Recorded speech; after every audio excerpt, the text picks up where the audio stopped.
today's video comes from the kitchen. We are working through some of the vegetables that we got in our local food pickup. And so today we are going to make sauerkraut because I have an entire refrigerator full of cabbage.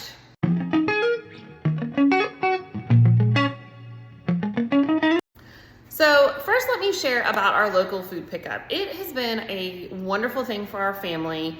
We go once a week. We don't have to pre-sign up or anything, which for me is very convenient because sometimes my schedule just doesn't allow us to go and pick up food. But this is run by a local group, and for a minimal fee, you can come and pick up different orders of food. Now, you never know what you're going to get. Sometimes we get tons of vegetables. In the summertime, a lot of times we'll get fresh fruit, we get frozen items, we get meat, we get lots of box goods, candy, which the kids are always excited about, sodas. And so for us, it has really helped us cut down on our grocery bill. Many of the items that we get are organic. A lot of the produce is fresh, which, is really a huge cost for us, especially in this season right now of not having a fully functioning garden. So this has been such a wonderful thing for us. And it also, in the long run, allows us to help reduce food waste. So what I mean by that is this particular group has a few different stores that they collect food from. Stores are mandated to get rid of food that has reached or is close to its best by date or its expiration date. And if you know anything about how the FDA works with all of this, just because something has reached its best by date doesn't mean that it is rotten, spoiled, or non-edible in any way, shape, or form. Most of those dates are actually very early on the scale of how long it would be for a food to be considered non-edible anymore. And so by law, these stores are required to get rid of this food, whether it is in good condition or not. So groups like the one that we're a part of, they use that to their advantage, and they are able to offer a large quantity of food to families at a very low cost, thus reducing grocery bills, especially in the economy that we're in right now, but also to reduce food waste on a small scale. Something that has really helped us with budgeting for our groceries, especially if you have boys, you know how much teenage boys can eat, has been to use this opportunity to get the majority of our groceries there, and then I'm able to supplement with things from the store or from Costco or whatever to build our meal plans every week. And it has also really given me the opportunity to get out of my comfort zone, to learn how to cook some things that I wouldn't necessarily purchase for our family. It has also given me the opportunity to continue canning and preserving in this season of our move without a garden, like I said before. So today we are going to be making sauerkraut. Now, I have made sauerkraut before from cabbages actually that we grew in our garden last year. We have about 3 large mason jars left of those. We are eating through it. Sauerkraut is wonderful because it continues to ferment and will stay for actually quite a long time in the refrigerator. So typically what I do is I make a few batches of it and store it in our extra fridge that we have in our garage. And then we are just able to eat off of it. And when you have an abundance of cabbage, that is an excellent thing to make. Now, if you are not a sauerkraut fan, never fear. I do not like sauerkraut. I have never liked sauerkraut. Growing up, my mom would buy it. My grandmother would have it sometimes. It was canned, or I think they even make a frozen version now that you can thaw out. I just always thought the taste was terrible. And so whenever we started growing cabbages and I learned about making our own sauerkraut, I really thought I was gonna make a trial batch, and then it was probably not gonna get eaten. The coolest thing is though that I love homemade sauerkraut. And the way that I make it, it preserves the probiotic nature of this fermentation process. And so that makes it a step above any cabbage that you are going to get in the grocery store. Most often cabbage, even cabbage that has been fermented, slow fermented, and allowed all those good probiotic bacteria to formulate within the sauerkraut itself, in the canning process, it kills a lot of that bacteria. And while we know that all of this bacteria is great for our gut health, if you are killing it in your canning process, then you're really not benefiting yourself quite as much as you would like to. So by making it with very simple ingredients, today we are using cabbage, we are using sea salt, and possibly a little bit of water. That allows the lactobacillus bacteria, I had to think of what it was called, which is basically just the good bacteria, those good probiotics that you want. The cabbage and the salt together, allowing it to sit and ferment, allows that bacteria to grow.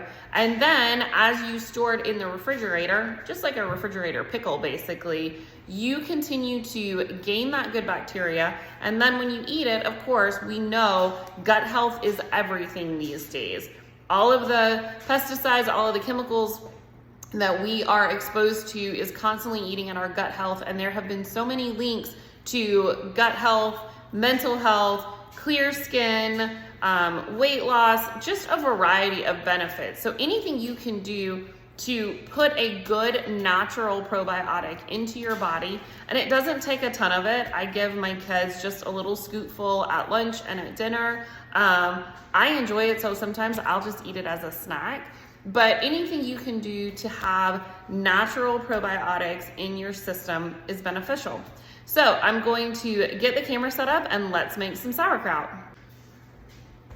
Okay, so the thing you're going to need is a really big bowl. The bigger the better, because this does get a little messy in the fact that cabbage usually ends up flying all over my kitchen. You do need some good salt, and for this you do not want to use iodized salt. You want sea salt, Himalayan salt is another option. This is Redmond's real salt. This is the salt that we use most often in our house. So you do want some of that. And then you obviously also need your cabbage. This can be made with cabbage that is not already shredded. Normally I make it just by finely chopping the cabbage, like a head of cabbage. But since I have so many of these bags of shredded cabbage, they will go bad faster because they're already cut and exposed to air. So we are going to use these. Okay, so once you have your cabbage in a bowl, and honestly, this may not have even been a big enough bowl, but we're gonna go with it. You're going to start adding your salt. Now, usually the general rule is about 3 tablespoons of salt for about 5 pounds of cabbage. So I have almost exactly 3 tablespoons in my little salt jar here. I'm actually just going to end up using all of this. You will know as you go along and the liquid starts releasing out of your cabbage, you will know if you have enough salt or not. Once you get the salt in here, your goal is to start mixing. Use your hands. Do not try to do this with a spoon or anything like that, because essentially what you're doing is you are massaging that salt into your cabbage. The salt is then going to start to break the liquid up, and it's going to start drawing that out of the cabbage, which is what you need, because that becomes your brine. This recipe does not have a separate brine. You can make one that way, but for me, trying to preserve the integrity of the fermentation process and also that good bacteria, I do not do a brine or anything else. You can also add seasonings to this. So once your cabbage starts to break down and wilt a little bit, If you want, you can add dill, caraway seeds, fennel. There's a variety of seasonings that you can do. So far, of all the different ones that I've made, my family really just likes either the plain cabbage and salt, or sometimes I will add a little bit of dill in because they love dill pickles. So I will add in some fresh dill and make that work. So you can see here, I have already reduced the volume of this cabbage. It's starting to release some liquid, and it's starting to get a little wilty, which is what you're looking for. So I'm going to keep mixing this for a little while, and then I'm gonna let it sit and kind of do its thing for a little bit. And that's basically all you're gonna do. You're going to kind of mix and press and squish, and then you're going to let it sit. And then mix and press and squish and let it sit until you get your cabbage reduced in size and you start to have some good liquid at the bottom, because that is what we need to actually package it into our jars.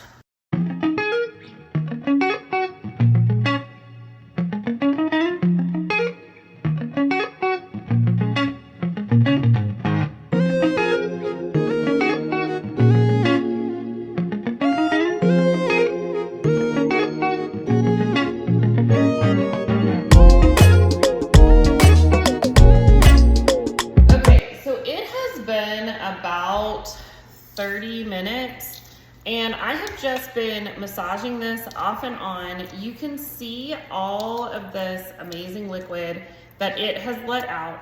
So at this point, it is time to put it in a jar. I am going to use one of these really nice half-gallon mason jars, and I'm going to fill it up, and then we will get the fermentation lid on top of it.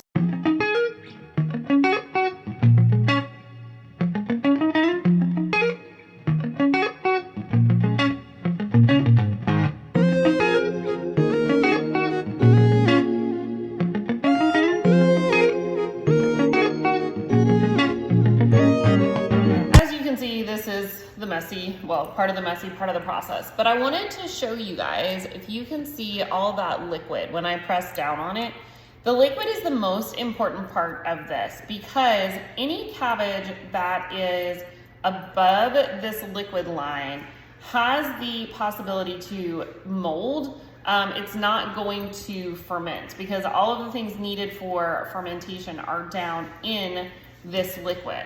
So you can top your fermentation jar off in a few different ways.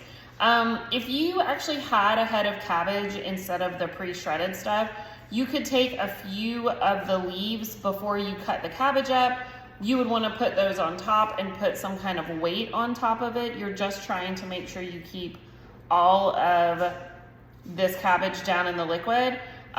They do make like glass weights that fit down into the jar. You could use a zippy bag full of little pebbles or something. The thing that I like the best, actually, Ball makes these fermentation like kits, and I'm not affiliated with them, but the thing that I love is this spring will hold everything down, and then this lid has a handy little, like a reverse gas hole basically. So it will allow any gases to escape from the jar without, letting the jar explode.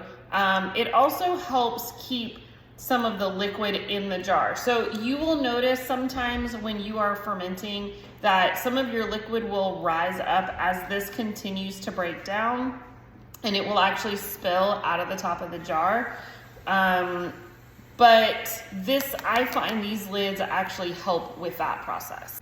So that's basically all there is to it. This jar will sit on my counter for probably 2 to 3 days. The longer you let it sit, the longer it ferments, of course, the more sour it becomes. And since I am making a large batch of this and it is going to stay in my refrigerator and continue to ferment slowly because the cool temperature of the refrigerator will slow the process down, I am probably going to leave this out closer to 2 days. Then I will change the lid on it. I will put a regular lid on it, and then I will transfer it and put it in our outside fridge, and I will just continue that with the rest of the cabbage.